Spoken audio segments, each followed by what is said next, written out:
ನಮ್ಮ ಜೊತೆ ಜೆಡಿಎಸ್ ನಾಯಕ ಮಾಜಿ ಮುಖ್ಯಮಂತ್ರಿ ಮತ್ತು ಮಂಡ್ಯ ಲೋಕಸಭಾ ಕ್ಷೇತ್ರದ ಸಂಸದರು ಆಗಿರತಕ್ಕಂಥ ಎಚ್ ಡಿ ಕುಮಾರಸ್ವಾಮಿ ಇದ್ದಾರೆ. ಇವತ್ತು ಸಂಸದೀಯ ಮಂಡಳಿ ಸಭೆ ಇರತಕ್ಕಂಥದ್ದು ಮತ್ತು ಎಚ್ ಡಿ ಕುಮಾರಸ್ವಾಮಿ ಅವರು ಕರ್ನಾಟಕದಿಂದ ಮಂತ್ರಿ ಆಗೋದು ಬಹುತೇಕ ಖಚಿತ ಅಂತ ಹೇಳಲಾಗ್ತದೆ. ಈ ಎಲ್ಲ ಬೆಳವಣಿಗೆ ಬಗ್ಗೆ ನಮ್ಮ ಜೊತೆ ಎಚ್ ಡಿ ಕುಮಾರಸ್ವಾಮಿ ಅವರು ಮಾತನಾಡಿದ್ದಾರೆ. Sir, congratulation sir. Thank you brother. ಒಟ್ಟಾರೆ ಈ ಎಲ್ಲ ಬೆಳವಣಿಗೆ ಬಗ್ಗೆ ತಾವು ಏನು ವಿಶ್ಲೇಷಣೆ ಮಾಡ್ತೀರಾ ಸರ್? ಅಲ್ಲ, ಇಲ್ಲಿ ಬೆಳವಣಿಗೆ ಅನ್ನೋದಕ್ಕಿಂತ ಹೆಚ್ಚಾಗಿ ಚುನಾವಣೆಯ ಫಲಿತಾಂಶಗಳು ಬಂದ ನಂತರ ಇವತ್ತು ಹೊಸ ಸರ್ಕಾರ ನರೇಂದ್ರ ಮೋದಿಯವರ ನಾಯಕತ್ವದಲ್ಲಿ ಪುನಃ ಇವತ್ತು ರಚನೆ ಆಗಬೇಕು ಅಂತಕ್ಕಂಥದ್ದು ಮೊನ್ನೆಯ NDA ಅಲಯನ್ಸ್ ಪಾರ್ಟ್ನರ್ಸ್ ಏನಿದ್ದಾರೆ ಎಲ್ಲ ಪ್ರಮುಖರು ಸೇರಿ ನರೇಂದ್ರ ಮೋದಿಯವರ ನಾಯಕತ್ವದಲ್ಲೇ ಮುಂದುವರಿಬೇಕು ಅಂತಕ್ಕಂಥ ನಿರ್ಧಾರ ಆಗಿದೆ. ಆ ಹಿನ್ನೆಲೆಯಲ್ಲಿ ಇವತ್ತು NDA ಅಲಯನ್ಸ್ನ ಎಲ್ಲ ಲೋಕಸಭಾ ಸದಸ್ಯರುಗಳ ಸಭೆ ಇವತ್ತು ಕರೆದಿದ್ದಾರೆ. ಸಭೆಯಲ್ಲಿ ಹಲವಾರು ನಿರ್ಣಯಗಳನ್ನು ತೆಗೆದುಕೊಳ್ತಾರೆ. ತಾವು ಕೂಡ ಹಲವಾರು ಸಮ್ಮಿಶ್ರ ಸರ್ಕಾರಗಳನ್ನು ನೋಡಿದ್ದೀರಾ. ಈ ಸಮ್ಮಿಶ್ರ ಸರ್ಕಾರಗಳು ಅಂತ ಹೇಳಿದ್ರೆ ದೇಶದ ಪ್ರಜಾಪ್ರಭುತ್ವದ ಸೌಂದರ್ಯ ಅಂತ ಕೂಡ ಹೇಳ್ತಾರೆ. ನೀವು ಇದನ್ನು ಯಾವ ರೀತಿ ಬಣ್ಣಿಸ್ತೀರಾ ಸರ್? ಇಲ್ಲ, ಇಲ್ಲಿ ಇವತ್ತು ಸಮ್ಮಿಶ್ರ ಸರ್ಕಾರ ಅಂತಕ್ಕಂಥದ್ದು ಯಾರೂ ನಿರೀಕ್ಷೆ ಮಾಡಿರಲಿಲ್ಲ. ನರೇಂದ್ರ ಮೋದಿ ಅವರ ನಾಯಕತ್ವದಲ್ಲಿ BJP ಪಕ್ಷಕ್ಕೆ ಸಂಪೂರ್ಣ ಬಹುಮತ ಬರುತ್ತೆ ಅಂತಕ್ಕಂಥದ್ದೇ ಎಲ್ಲರ ಭಾವನೆಗಳಿದ್ದಂಥದ್ದು. ಅದು ಕೊನೆಯ ಹಂತದಲ್ಲಿ ಒಂದು ರೀತಿಯ ಅಚ್ಚರಿಯ ಒಂದು ಫಲಿತಾಂಶಗಳೇನಿದೆ ಬಾಬ್ರದರ್, ಈ ಒಂದು ಫಲಿತಾಂಶದ ಹಿನ್ನೆಲೆ ಇದು ಒಂದು ಹೊಸ ರೀತಿಯ ಸಮ್ಮಿಶ್ರ ಸರ್ಕಾರದ ರಚನೆ ಆಗ್ತಾ ಇದೆ. ನನ್ನ ಅಭಿಪ್ರಾಯದಲ್ಲಿ ಹಿಂದೆ ಆದಂಥ ಸಮ್ಮಿಶ್ರ ಸರ್ಕಾರದ ರಚನೆಗೂ ಅಂದರೆ 1996-97ರ ಸಮಯದಲ್ಲಿ ಆದಂಥ ಸರ್ಕಾರಗಳು ಈಗಿನ ಸರ್ಕಾರ ರಚನೆ ಆಗೋದಕ್ಕೂ ಬಹಳ ವ್ಯತ್ಯಾಸಗಳಿದೆ. ಬಹುಶಃ ನನ್ನ ಅಭಿಪ್ರಾಯದಲ್ಲಿ ಸ್ಪಷ್ಟ ಬಹುಮತದ ಸರ್ಕಾರದ ರೀತಿಯಲ್ಲೇ ಅಷ್ಟೇ ಒಂದು ಉತ್ತಮವಾದ ರೀತಿಯಲ್ಲಿ ನರೇಂದ್ರ ಮೋದಿಯವರ ನಾಯಕತ್ವದಲ್ಲಿ ಈಗಿನ ಒಂದು ಸರ್ಕಾರವು ನಡೆಯುತ್ತೆ ಅನ್ನೋದು ನನ್ನ ಒಂದು ವೈಯಕ್ತಿಕವಾದಂಥ ಅಭಿಪ್ರಾಯ.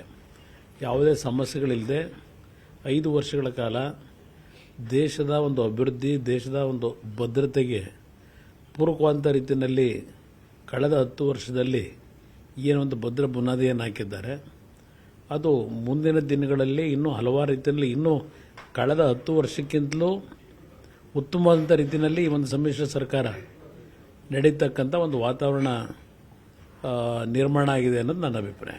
ಸರ್, ಎಚ್ ಡಿ ಕುಮಾರಸ್ವಾಮಿ ಅವರು ರೈತರ ಬಗ್ಗೆ ವಿಶೇಷವಾದ ಕಾಳಜಿ, ಕೃಷಿ ಇರ್ಬೋದು ಮತ್ತು ರೈತರ ವಿಚಾರಗಳು, ಹಲವಾರು ರೈತರ ಸಾಲ ಮನ್ನಾವನ್ನು ಮೊದಲ ಬಾರಿ ರಾಜ್ಯದಲ್ಲಿ ಮಾಡಿದಂಥವ್ರು. ಈಗಾಗಲೇ ಬಹಳಷ್ಟು ಚರ್ಚೆ ಆಗ್ತಿರೋದು ನೀವು ಹೇಳ್ತಾ ಇಲ್ಲ, ಕಾರ್ಯಕರ್ತರು ಮತ್ತು ಅನೇಕ ನಾಯಕರುಗಳು, ರಾಜಕೀಯ ವಿಶ್ಲೇಷಕರ ಅಭಿಪ್ರಾಯ ಕುಮಾರಸ್ವಾಮಿ ಅಂತವರಿಗೆ ರೈತರಿಗೆ ಅನುಕೂಲ ಮಾಡ್ತಕ್ಕಂಥ ಖಾತೆಗಳನ್ನ ಕೊಟ್ಟರೆ, ಕೃಷಿ ಖಾತೆ ಇರ್ಬೋದು ಅಥವಾ ಗ್ರಾಮೀಣಾಭಿವೃದ್ಧಿ ಖಾತೆಗಳು ಇಂಥದ್ದು ಕೊಟ್ಟರೆ ಒಂದಷ್ಟು ಕೆಲಸ ಆಗುತ್ತೆ, ಒಂದಷ್ಟು ಇಂಟ್ರೆಸ್ಟಿಂದ ಮಾಡ್ತಾರೆ ಅನ್ನೋ ಒಂದು ಲೆಕ್ಕಾಚಾರ ಇರುವಂಥದ್ದು.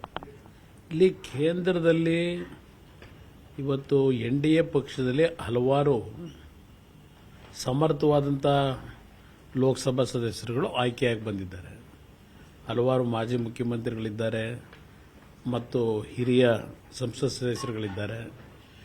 ಇದೆಲ್ಲವನ್ನು ಪರಿಗಣಿಸಿ ಯಾವ ರೀತಿಯ ಒಂದು ಹೊಸ ಸರ್ಕಾರದ ರಚನೆಗೆ ಒಂದು ಸಿದ್ಧತೆಗಳು ಆಗಬೇಕಾಗಿದೆ ಅದರ ಬಗ್ಗೆ ಗಮನ ಕೊಟ್ಕೊಂಡಿದ್ದಾರೆ. ವೈಯಕ್ತಿಕವಾಗಿ ನನ್ನನ್ನು ಕೇಳಿದಾಗ ನಾನೇನು ನನಗೆ ಮಂತ್ರಿ ಸ್ಥಾನ ಕೊಡಬೇಕು ಅಂತಕ್ಕಂಥದ್ದನ್ನು ಯಾವುದೇ ರೀತಿ ಯಾರ ಮುಂದೆನೂ ನನ್ನ ಒಂದು ಮನವಿ ಆಗಲಿ ಡಿಮ್ಯಾಂಡ್ ಆಗಲಿ ಇಲ್ಲ.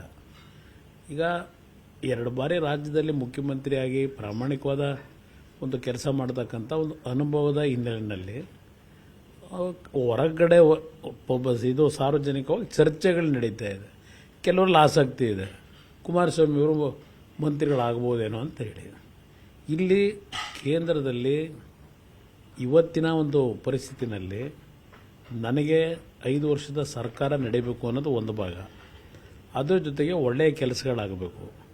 ಈಗ ಇಂಥ ಒಂದು ಪರಿಸ್ಥಿತಿನಲ್ಲಿ ಇವತ್ತು ಎಲ್ಲರೂ ಜೊತೆಗೂಡಿ ನನ್ನ ಮೇಲೆ ವಿಶ್ವಾಸ ಇಟ್ಟು ಏನಾದರೂ ಆ ರೀತಿಯ ತೀರ್ಮಾನಗಳಾದರೆ ಒಂದು ಉತ್ತಮವಾದಂಥ ಇಲಾಖೆಯನ್ನು ಕೊಟ್ಟರೆ, ವಿಶೇಷವಾಗಿ ನಮಗೆ ಮೊದಲಿಂದಲೂ ನಮ್ಮ ಪಕ್ಷ ಗ್ರಾಮೀಣ ಪ್ರದೇಶದ ಬಗ್ಗೆ ಹೆಚ್ಚಿನ ಒಂದು ಕಮಿಟ್ಮೆಂಟ್ ಇರತಕ್ಕಂಥ ಪಕ್ಷ ಅಂತಕ್ಕಂಥದ್ದು ಇದೆ.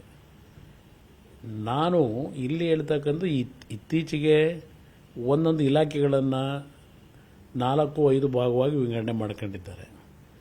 ಆ ಇಲಾಖೆಗಳಲ್ಲಿ ಎಷ್ಟರ ಮಟ್ಟಿಗೆ ಜನಸಾಮಾನ್ಯರ ಒಂದು ಪರಿಸ್ಥಿತಿಗಳ ಬದುಕಿಗೆ ಒಂದು ಉತ್ತಮವಾದಂಥ ರೀತಿ ಪರಿಣಾಮಕಾರಿಯಾಗಿ ಕೆಲಸ ಮಾಡಲಿಕ್ಕೆ ಅವಕಾಶಗಳಿದೆ ಅನ್ನೋದು ಗೊತ್ತಿಲ್ಲ. ಯಾಕೆಂದರೆ ಪ್ರಥಮ ಬಾರಿಗೆ ಕೇಂದ್ರದಲ್ಲಿ ಇವತ್ತಿನ ಈ ಒಂದು ಸಮ್ಮಿಶ್ರ ಸರ್ಕಾರ ಅಲ್ಲ, NDA ಸರ್ಕಾರ, ಈ ಸರ್ಕಾರದಲ್ಲಿ ಯಾವ ರೀತಿ ನಾವು ಹೋಗಬೇಕು ಅಂತಕ್ಕಂಥದ್ದಕ್ಕೆ ತೀರ್ಮಾನಗಳಾಗಬೇಕು ಅನ್ನೋದು ಮುಂದಿನ ದಿನಗಳಲ್ಲಿ ನಾವು ಮಾತನಾಡಬಹುದು. ಈಗೆಲ್ಲ ಪ್ರಿಲಿಮಿನರಿ ಹಂತದಲ್ಲಿದ್ದೇವೆ. ಇದು ಮಾಜಿ ಮುಖ್ಯಮಂತ್ರಿ ಹಾಲಿ ಸಂಸದರಾಗಿರ್ತಕ್ಕಂಥ HD ಕುಮಾರಸ್ವಾಮಿ ಅಭಿಪ್ರಾಯ ಮತ್ತು ಎಲ್ಲ ಒಂದು ಕಡೆ ಸಚಿವ ಸ್ಥಾನದ ವಿಚಾರ ಸಂಬಂಧಪಟ್ಟಾಗೆ ಅವರ ಅಭಿಪ್ರಾಯವನ್ನು ಕೂಡ ವ್ಯಕ್ತಪಡಿಸಿರುವಂಥದ್ದು. ಕ್ಯಾಮರಾಮ್ಯಾನ್ ಶಿವಪ್ಪ ಜೊತೆ ಚಿದಾನಂದ್ ಪಟೇಲ್, ನ್ಯೂಸ್ 18 ಕನ್ನಡ, ನವದೆಹಲಿ. ಕನ್ನಡಿಗರ ಮೆಚ್ಚಿನ ನಿಮ್ಮ ನ್ಯೂಸ್ 18 ಕನ್ನಡ ಈಗ ವಾಟ್ಸ್ಆಪ್ನಲ್ಲಿಯೂ ಲಭ್ಯ. ಕರ್ನಾಟಕ ಮತ್ತು ದೇಶ ವಿದೇಶದ 360 ಡಿಗ್ರಿ ಸುದ್ದಿ ವಿವರವನ್ನ ನೀವು ನಿಮ್ಮ ಕೈ ಬೆರಳುಗಳಲ್ಲಿಯೇ ಪಡೆಯೋದಿಕ್ಕೆ ಈ QR ಕೋಡ್ ಅನ್ನ ಸ್ಕ್ಯಾನ್ ಮಾಡಿ. ನಮ್ಮ ಚಾನೆಲ್ ಅನ್ನ ಫಾಲೋ ಮಾಡಿ, ನೋಟಿಫಿಕೇಶನ್ ಆನ್ ಮಾಡಿ.